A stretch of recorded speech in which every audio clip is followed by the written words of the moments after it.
Amis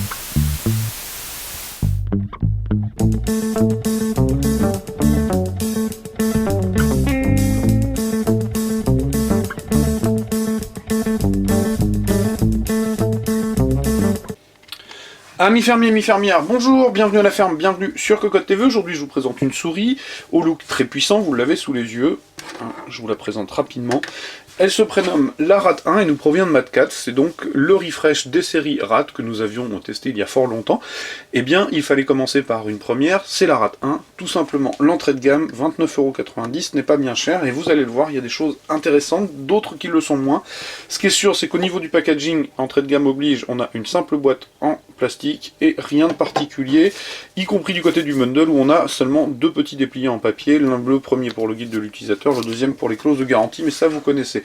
La souris, je ne l'ai pas branchée, tout simplement parce que il n'y a pas réellement de rétroéclairage en fait sur la Rat 1, à part ce bouton basculeur, mais on a un USB non plaqué, pas de RGB, quelque chose de très très simple, donc je me suis dispensé de la brancher aujourd'hui. Alors, comme vous le voyez, on a une finition qui est plutôt correcte. La finition est bonne d'ailleurs, corrigeons-nous, c'est pas le problème, c'est plutôt du côté des matières où on est franchement très très plastique. Maintenant au niveau du look, je dois vous avouer que je la trouve excellente, je trouve ça, ce côté aérien avec ses parties ajourées, je trouve ça vraiment super joli, j'aime bien. Maintenant, elle ne plaira ou ne plaira pas, hein. Ça évidemment, les goûts et les couleurs sont dans la nature, et je n'irai pas me battre avec quelqu'un qui la trouve pas forcément réussi, et je le comprendrai très bien.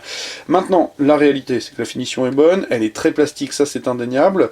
Au niveau donc de la coque arrière, on a une spécificité intéressante, c'est-à-dire qu'elle est démontable, avec deux encoches, ce qui va permettre sur la première d'obtenir une coque un petit peu arrondie, sur la deuxième d'obtenir quelque chose de plus plat, et donc d'obtenir une souris un petit peu plus longue, ce qui va modifier légèrement la prise en main, mais sur la prise en main, je vais y revenir, parce que quand je vous parlais de choses pas forcément agréables, c'est un peu le cas de la prise en main. D'ailleurs, je vais le laisser démonter, parce que l'autre spécificité, c'est que cette partie en plastique translucide un peu fumé s'appelle le châssis tripode, parce que vous pouvez, normalement, enlever complètement la partie module, alors qui s'appelle le module sensor, si je ne m'abuse, de tête. Mad Catz annonce aussi que vous pouvez vous en servir comme ça. Alors très honnêtement, c'est utilisable, effectivement, on peut, hein, ça marche, hein. Mais alors c'est pas très très agréable, je dois vous l'avouer. Donc le tripode est ici, et ça je trouve que c'est assez rigolo, même si ça n'a pas forcément un intérêt majeur, parce que l'intérêt majeur de la souris, en fait, il provient, je vais remettre le module, voilà, sur toute cette partie-là, parce que quand vous allez télécharger les fichiers, notamment pilote et soft de la souris, parce que ça c'est l'autre point un peu étonnant, c'est que Mad Catz a séparé à la fois le pilote et le soft. Donc si vous n'installez pas le pilote, vous ne pouvez pas exploiter le soft et vice versa.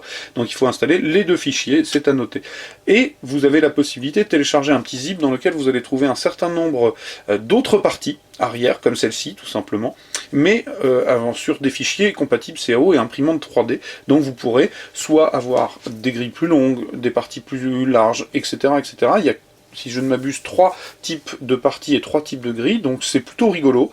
Je trouve que c'est assez bienvenu, surtout sur une souris à 29 €, parce qu'on aurait pu penser que c'était réservé au haut de gamme, et c'est pas le cas. Donc du coup, on a quelque chose d'assez rigolo. Alors maintenant, en termes de prise en main, quand on a la partie assez arrondie, c'est assez bien, si ce n'est qu'on a quand même un petit défaut sur le châssis tripode, c'est qu'on n'a pas vraiment la place de mettre les doigts. Et c'est d'autant plus, je dirais, notable que l'ailette droite a tendance à venir gêner l'annulaire. Soit vous saisissez comme ça, et vous avez l'annulaire qui a tendance à frotter contre l'ailette, c'est pas forcément agréable, soit vous venez avec l'auriculaire, et dans ce cas-là vous laissez l'annulaire en suspension, mais en ce qui me concerne, ce n'est pas mon type de prise en main, et je suis pas particulièrement à l'aise à cause de cette petite ailette, qui renforce le look, c'est sûr, mais qui n'avait pas forcément un intérêt. Ce qui est à noter d'ailleurs, c'est que vous le verrez sur les 4, 6 et 8, et bien cette ailette n'existe pas. Alors, on a un bouton basculeur, plutôt bienvenu, quoique un peu trop court, pour être tout à fait honnête, une molette correcte sans plus, hein, l'écran sont pas très marqués, le défilement est correct sans plus, voilà, c'est pas une grande molette. Au niveau de la glisse, c'est tout juste, ça glisse correctement sans plus. Maintenant, le plus grand défaut en réalité, il vient du capteur, tout simplement. Alors on a un capteur optique de 1600 dpi, c'est la seule caractéristique technique de cette souris avec la personnalisation et les fichiers 3D. Mais le capteur a un effet crénelage, j'ai mangé le nom en anglais, vous m'excuserez, c'est-à-dire que quand vous déplacez la souris sur des mouvements doux comme celui-ci, eh bien le capteur ne vous suit pas, il vous suit, ne vous suit pas, il vous suit, et c'est un petit peu aléatoire, donc c'est pas super agréable. Voilà, trop vouloir tirer les prix avec quelque chose qui sort un peu de l'ordinaire, eh bien je pense que le capteur n'est pas à la hauteur de la souris et c'est bien dommage parce que au-delà de ça, elle aurait pu être assez sympa en termes de look, hein, même si c'est pas extrêmement pratique en termes de prise en main, mais en termes de look, on avait quelque chose qui sortait vraiment des sentiers battus et moi j'aimais bien, mais ça n'engage que moi, je le répète. Donc il s'agissait de la RAT 1, entrée de gamme de la série RAT de Mad Catz, 29,90 €, des points sympas, des points qui mérite clairement d'être modifié. Je vous présenterai ultérieurement la 4, la 6 et la 8. Je vais vous souhaiter, comme d'habitude, une excellente journée, vous inviter à venir lire le test écrit.